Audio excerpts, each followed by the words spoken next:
నంద్యాలలో దొంగలు తెగబడ్డారు. Two town PS సమీపంలో నడి రోడ్డుపై ఉన్న టెక్కేర్ నాగులకట్ట ఆలయానికి పక్కారేకి నిర్వహించి ఆలయంలో నిద్రపోతున్న భవానీ మాలాధారాలను నిర్బంధించి 50,000 నగదు ఉన్న హుండీని మార్కెట్ యార్డ్ తీసుకుని వెళ్లి పగలకొట్టి నగదు కాజేశారు. ఇక ఈ చోరీ ఎన్నికల ఈవీఎంలు భద్రపరిచిన యాడ్ భద్రతతో ఉన్న లోపాలను ఎత్తి చూపింది. టూ టౌన్ పిఎస్ సమీపంలో రేయింబవళ్లు వాహనాలు తిరిగే ప్రాంతంలో టెక్కేర్ నాగులకట్ట ఆలయాన్ని నిర్మించారు. ఇక ఇందులో భారీ ఎత్తున భగీరథుని విగ్రహం, వెంకటేశ్వర స్వామి స్ఫటికలింగ ఆకారంలో పరమేశ్వరుడు, హనుమాన్ కొలువై ఉన్నారు. భక్తులు ముసుగులో 2 రోజుల క్రితం ఆలయానికి రెక్కి నిర్వహించారు దొంగలు. ఇక తెల్లవారుజామున 3 గంటల సమయంలో ఆలయంలోకి ప్రవేశించి తలుపులు, గుళ్లాంను ఇనపరాడ్లతో తొలగించారు. అక్కడే ఓ గదిలో విశ్రాంతి తీసుకుంటున్న 4 భవానీ మాలాధారులు బయటికి రాకుండా గుళ్లాం పెట్టి నిర్బంధించారు. ఇక దొంగలు హుండీని ఆలయం వెనక ఉన్న మార్కెట్ యార్డ్లోకి తీసుకువెళ్లారు. ఇక 4 తాళాలను పగలకొట్టి హుండీలోని 50,000 నగదును కాజేశారు. ఇక తెల్లవారుజామున ఆలయానికి వచ్చిన భక్తులు గదిలో నిర్బంధించబడిన భవానీ మాలాధారులను విడిపించారు. ఆలయంలో జరిగిన చోరీతో మార్కెట్ యార్డ్ భద్రతతో డొలతనాన్ని బయటపడింది.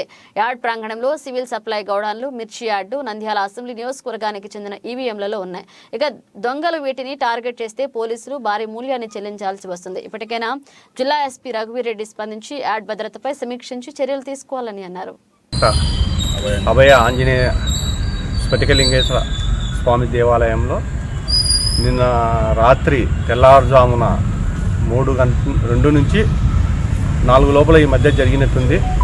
ఆ రూమ్లో కూడా భవాన్లు కూడా పనుకున్నారు. ఆ భవాన్ రూమ్లో పనుకునే దానికి గడెలు పెట్టేసి గేటుని ఇరగొట్టి తాళం కూడా లాకులు సామాన్యంగా రావాలి. అది గోద్రేజ్ బీగాలు వేసినాము, అది కూడా లేదు, బీగం అయితే అది ఇచ్చినట్టు ఉంది.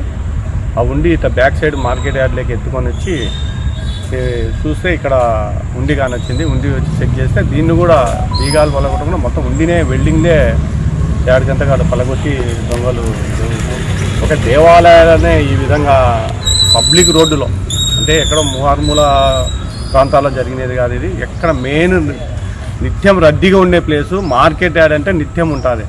అలాంటి ప్లేస్లలో ఈ విధంగా జరిగిందంటే ఇంకా మారుమూల ప్రాంతాల పరిస్థితి, దేవస్థానాల పరిస్థితి ఏ విధంగా ఉంటుంది.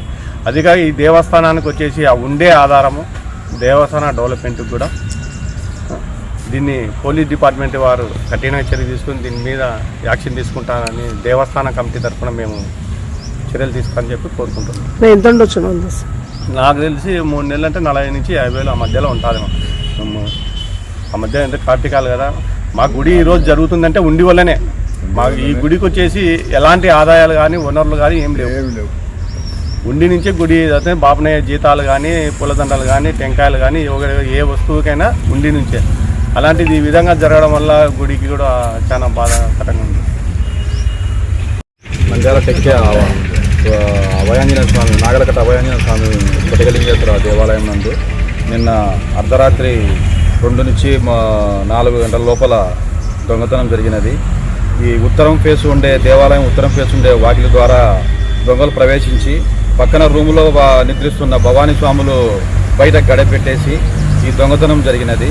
ఈ దొంగతనంలో భాగంగా ఎంతమంది వచ్చి తెలియదు. సీసీ కెమెరాలు దాదాపు రెగ్యులర్గా పనిచేసేవండి, కానీ ఈ మధ్యకాలంలో పనిచేయడం లేదు. ఈ తర్వాత వచ్చేసి మార్కెట్ యార్డ్లోకి ఉండిని ఎత్తుకొచ్చేసి పడేసి దాన్ని పగలగొట్టేసి దొంగతనం చేశారు. దీనికి డిపార్ట్మెంట్ వారు ఎలాగైనా కఠిన చర్య తీసుకొని సహకరించవలసిందిగా కోరుచున్నాను. ఈరోజు తెల్లవారుజామున 3:30 గంటలకు సుమారుగా ఉండి దొంగలు దేవాలయం నందు ప్రవేశించి తాళాలను బ్రేక్ చేసి ఉండిని ఎత్తుకొని మార్కెట్ యార్డ్లో పడేసి దొంగతనం చేయడం జరిగినది. ఈ దేవాలయం పూర్తిగా హుండీ ద్వారా భక్తుల సహకారాల ద్వారానే రన్ అవుతుంది. ఎటువంటి